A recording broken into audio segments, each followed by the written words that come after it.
Ladies and gentlemen, please welcome Dr. YEO Lay Hwee.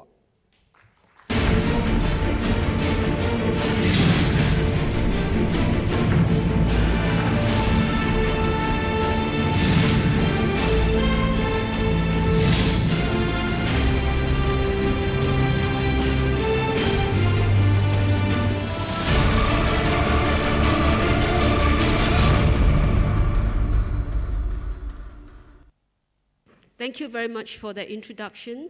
Very good morning to the Colonel of the Commander of the Army, Excellencies, distinguished delegates, ladies and gentlemen.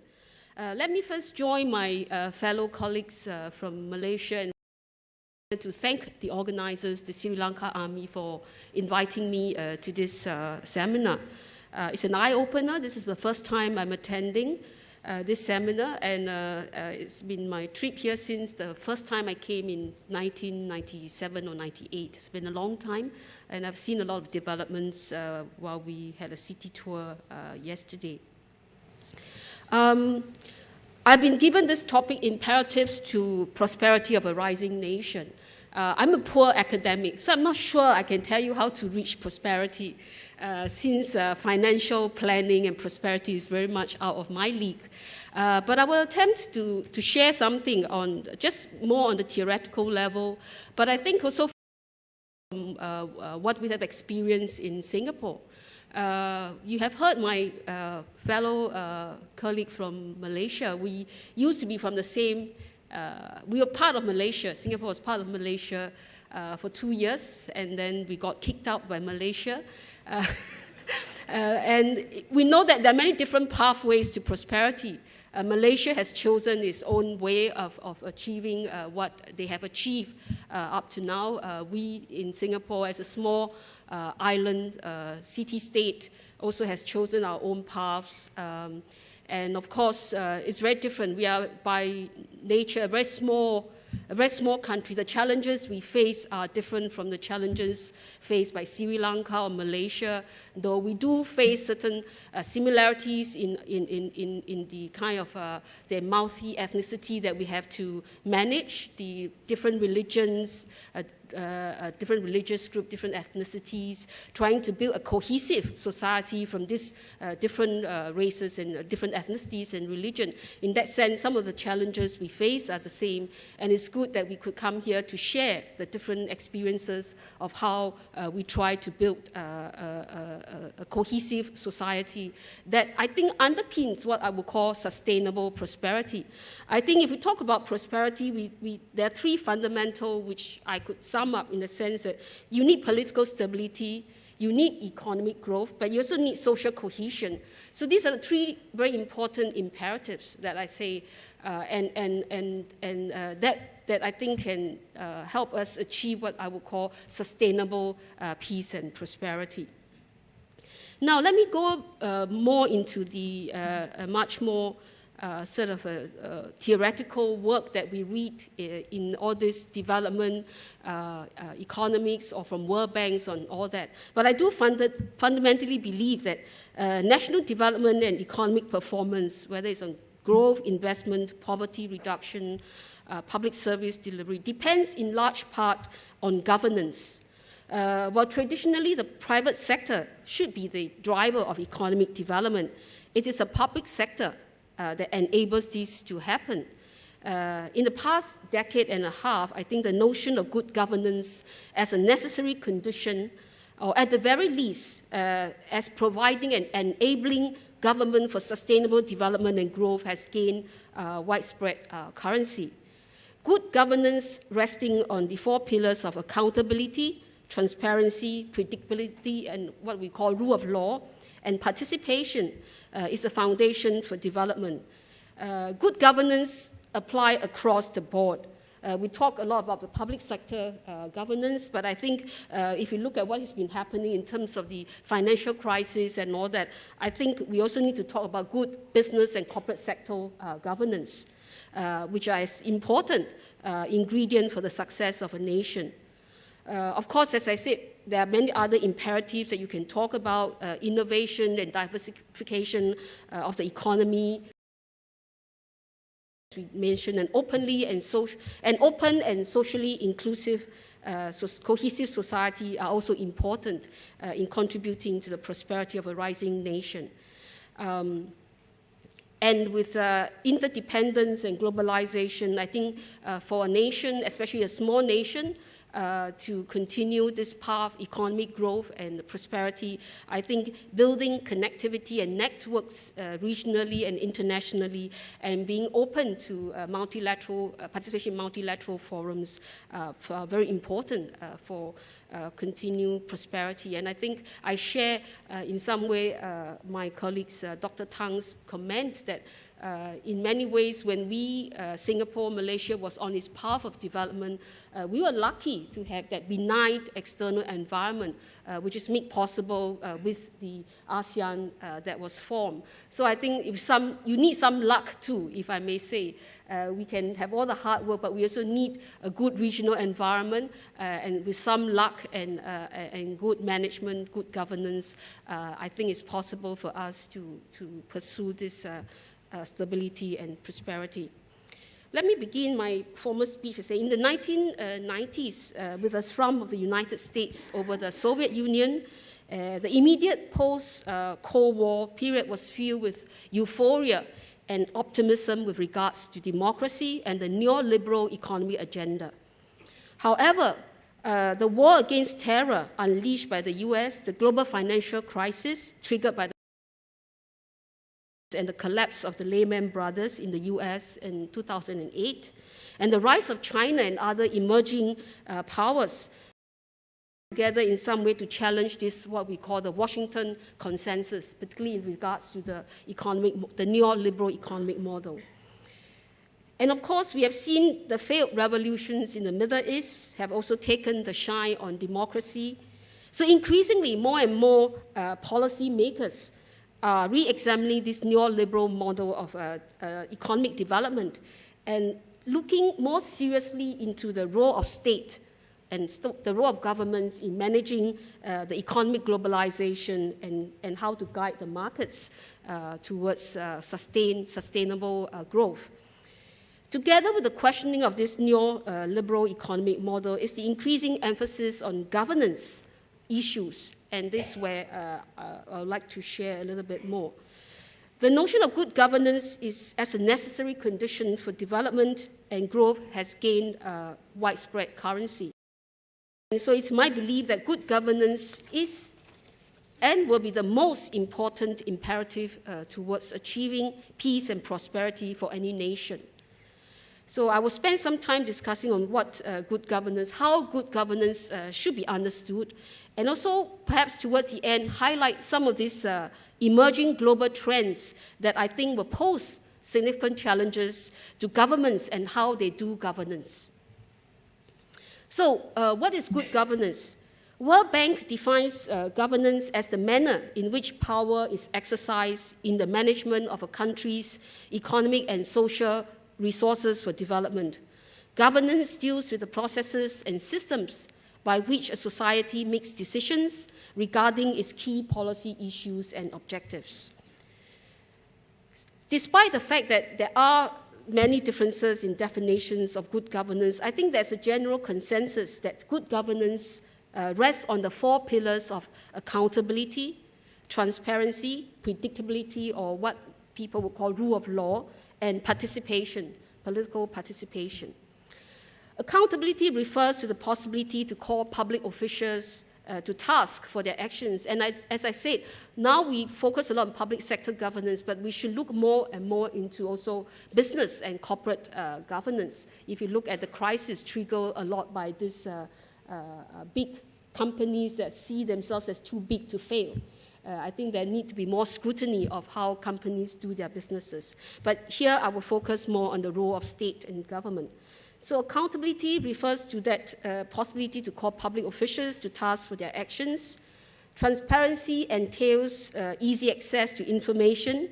Predictability results primarily from laws and regulations that are clear and made known in advance and uniformly and effectively enforced. Sometimes you have a lot of laws, but if they're not enforced, then it's rather which is actually a problem with a lot of countries with a lot of good laws, but they are never effectively implemented. And participation, of course, is needed to supply reliable information and to provide feedback and reality check for government actions. It is clear that none of these components can stand by itself. Each is instrumental in achieving the other three, and they have reinforced. The four together must reinforce each other and are instrumental in achieving good governance. So what is accountability? Effective accountability has two components: answerability and consequences. First, answerability is a requirement for public officials to respond periodically to questions concerning how they use their authority, where the resources went, and what was achieved with these resources. Second, there's a need for predictable and meaningful consequences. Accountability is important as it makes public officials. It also means establishing criteria to measure the performance of public officials, as well as oversight mechanisms to ensure that standards are met. Lack of accountability tends in time to reduce the state's credibility as an economic partner or efficient provider of essential public services. It undermines the capacity of the government to sustain the long-term business confidence that are essential for growth of private sector investments. The second pillar, transparency. Transparency in public administration means that the relevant information is made available to the general public in usable form, and the government regulations and decisions are clear and adequately disseminated.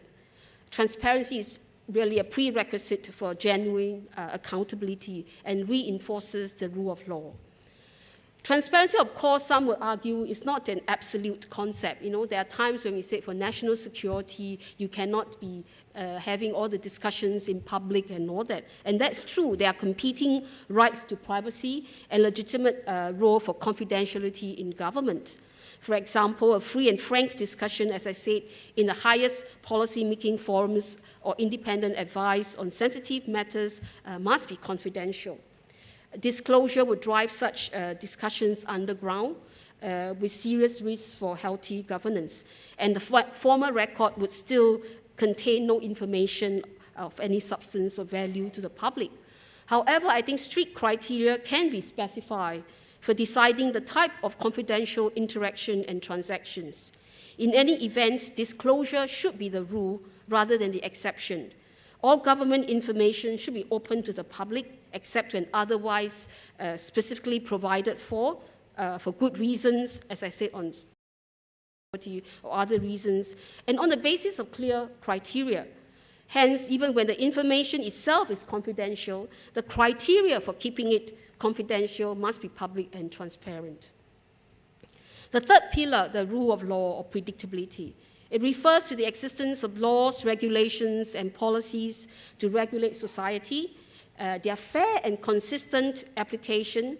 The importance of predictability cannot be overstated, since without it, the orderly existence of citizens and institutions would be impossible. The rule of law encompasses both well-defined rights and duties. So it's rights and responsibilities. Sometimes we say that we emphasize too much on rights and not also focus on the citizens' responsibilities. I think both sides need to be well-defined, as well as mechanisms for enforcing them and settling disputes in an impartial manner. It requires that the states and its agencies to be as much bound by and answerable to the legal system as are private individuals and enterprises. The importance of rule-based systems is obvious as legal frameworks to help ensure that business risks can be assessed rationally, transaction costs are lowered, and that governmental arbitrariness is minimized. Apart from the legal and regulatory frameworks, however, consistency of public policy is also important, as government policies offer the investment climate, affect the investment climate directly, and economic actors require reasonable assurance about the future behavior of key variables such as prices, exchange rate, employment. This, however, does not mean rigidity, as the government must respond flexibly to changing circumstances as necessary. And this is going to be even more important as we face an environment that is becoming much more unpredictable. The fourth pillar, participation. Participation should be intrinsic to all public programs. This is because of the risk involved in generating programs divorced from the interests of the people. Even good programs tend to be more costly and less effective if not designed and implemented with appropriate participation. Of course, it's for each society to discuss and define what level of appropriate participation means. The participation effort, therefore, needs to be tailored into the specific target population and the problem at hand. What are the problems you're trying to solve? Provide a realistic opportunity for large members of the target population to participate and make it available to all citizens on an equal basis. I think programs that involve citizens early in the decision-making process and not only just during the implementation process will be perceived as more legitimate and credible by the people. So these are the four pillars of public sector governance that I see as very important in underpinning the development agenda and which can lead to a much more sustainable development and prosperity for any nation. But let me dwell a little into some of these trends we are seeing that may impact governance and impact governments and how they do governance. There are many trends we know connected to the rapid globalization and the technological advances, changes that are impacting the role and nature of the state. What we are witnessing now in the 21st century is that technological changes are outpacing societal changes. This is translated to many challenges that are now facing us. The first of these challenges is the fact that political globalization is not in step with economic globalization. We have become much more interdependent and no longer able really to regulate political, economic, and social processes or try to solve a lot of transnational problems within our own borders. This is no longer effective if we don't have regional and international cooperation. But yet, at the same time, we still have many countries that have which are more economy integrated, but still very jealously guiding this concept of sovereignty in their old traditional way. We seem to be shifting from the Westphalian power political poles to more globalized functional nodes. But at the same time, we see that power politics are still with us. So this is the reality we face, that they are not in step. Economic globalization and political globalization are not in step. And hence, we see the challenges we see with Ukraine, with what Russia is doing in Ukraine. So these are some of the issues that we're going to face continuing.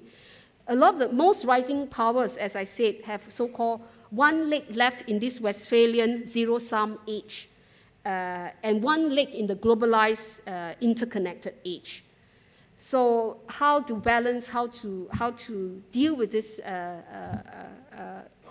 fragmentation and globalization and interdependence at the same time, I think will determine what our future will look like.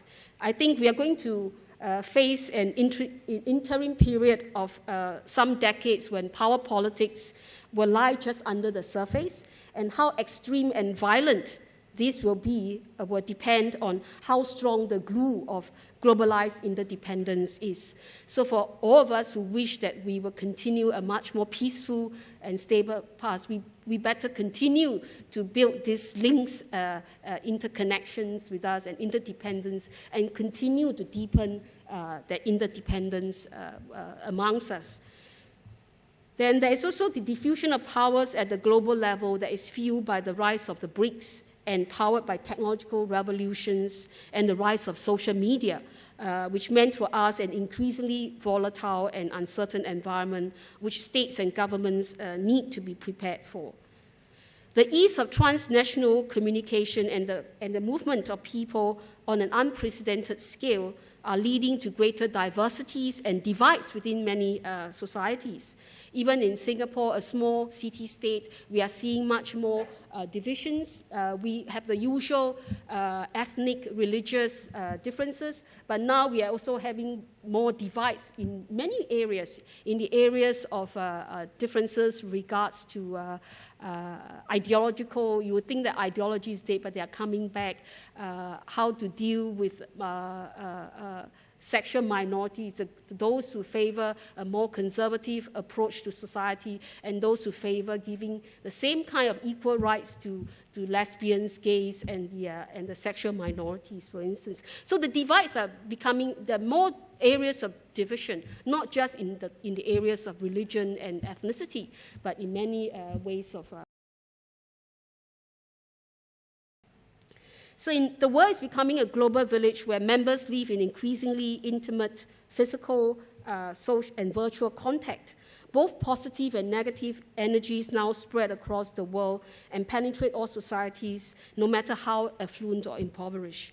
This is also creating new relationships, including tensions and violence between societies that formerly were decoupled and unaware of each other. So we're becoming much more. So what is happening in the Middle East with the Islamic State, the radicalization of population in Singapore and Malaysia, which you would think that should be far removed, yet you would have people that are sort of taken by the kind of ideology that the Islamic State in Iraq and Syria is propagating.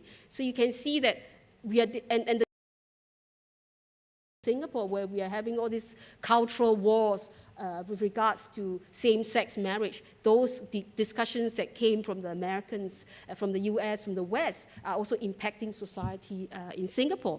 So you can see that because of the internet, because of the connections we have, the virtual connections that we have, all kinds of issues that you think that may be far away from your society are also beginning to intrude into the discussions and creating more divisions within society. So we are living not only in a complex world, but an environment which is increasingly ambiguous and messy. What all this translate, as I said, is an increasing level of volatility for societies, for individuals. In today's volatile and unpredictable environment, we can no longer expect to foresee all critical threats. So planning, Singapore is a country that likes to do a lot of planning. We always pride ourselves for all this long-term planning and all that. But even then, we have come to realize that planning and preparing for what we can see is no longer sufficient. As Donald Rumsfeld likes to say, there are many unknown unknowns there. So how can we prepare for unknown unknowns? So it is becoming harder to identify the risks, all the kind of risks that are going to face, the challenges that we are going to face, and much harder to estimate the severity of this risk and likelihood, how they're going to impact us, and therefore it's harder to set priorities. Hence, states and governments are now, we need to complement our planning-based development and security preparations with a certain amount of agility and flexibility, and also to develop greater resilience in the systems and the society we built. I think flexibility is perhaps a bit more difficult for bureaucracies and all that, but we certainly need to build more resilience in our systems, in the systems we built, and the society that we want to have. So, and to build that kind of resilience, I think it's important that we have trust in society, in governments. So I will reiterate that building on the 4 pillars of good governance, accountability, transparency, rule of law, and participation will continue to serve us well. And in an increasingly volatile world, I think these 4 pillars are so fundamental in helping to build trust in governments and societies, and that trust, which I think unfortunately is declining in many parts of the world, is that very crucial ingredient that will help states and societies face the various challenges that come their way. So maybe I should just spend a few minutes turning to specifically to look at the rising nation Sri Lanka. I'm not an expert on Sri Lanka, so I don't purport to know a lot about it. But from the report that I have read from the World Bank and other development agencies, I think Sri Lanka has made some remarkable progress in its economic developments after the end of the civil conflict in 2009. Growth has been on an average 7% over the last 5 years, and economic prosperity has been broadly shared, as reflected by the decline in Gini coefficient from 0.41 to 0.36. There has also been dramatic declines in poverty, and Sri Lanka is now fully entrenched as a middle-income country with per capita income of above US 4,000. It depends whether you use purchasing power parity or not. It also seems that the strategic vision laid out in the government report in 2010, that the government is fully aware of its development imperatives to avoid the middle-income trap that has plagued many countries in the world, which also Dr. Tang talked about. Many countries have reached the middle income, but has found it very difficult to jump to the next level. I think it's always easy in the catch-up phase to move from the lower income to the middle income, but to move from middle income to the high income group, I think so far 13 out of 100 countries have succeeded in doing so. So it's going to be a big challenge. But as I said, from the vision that was government report in the 2010, I think the government is fully aware of some of these challenges. So the Sri Lanka government has set 3 important goals: facilitating sustained private and public investments, shifting the structure of the economy, which is important, to be more knowledge-based, globally integrated and competitive and environmentally friendly, and making sure that growth translates into improvement in living standards for all. And I think this is the important imperative about socially inclusive growth. Sri Lanka is also certainly ticking all the right boxes that will underpin its continued development and prosperity. Its policy agenda must also take into account the shifts in power and the increased uncertainties and volatility in its external environment. And that's why I say sometimes Singapore and Malaysia, we are seen as lucky because we have a benign external environment. So in that sense, Sri Lanka, besides focusing on its comprehensive domestic policy agenda, will need also to have a robust and proactive regional and international outreach to support regional integration efforts in SAARC, in the South Asian Association of Regional Cooperation, and be plugged into various international and global forums. I think building connectivity and networks is a buzzword now in all regions. This will be increasingly important as a buttress against potential fragmentation of the global system. As I said, the global system is under stress during this transition period. And so I think it's imperative for each small country like Singapore, Sri Lanka, of course, is much bigger than Singapore, but for each dependent on outside investments and all that, to be internationally plugged and be very actively involved in the various regional and international forums. Coming here and seeing how much progress Sri Lanka has made, I'm sure that Sri Lanka will continue to build on its strength and work with different regional and global partners to ensure the prosperity of this nation. And I thank you and wish you all the best for this.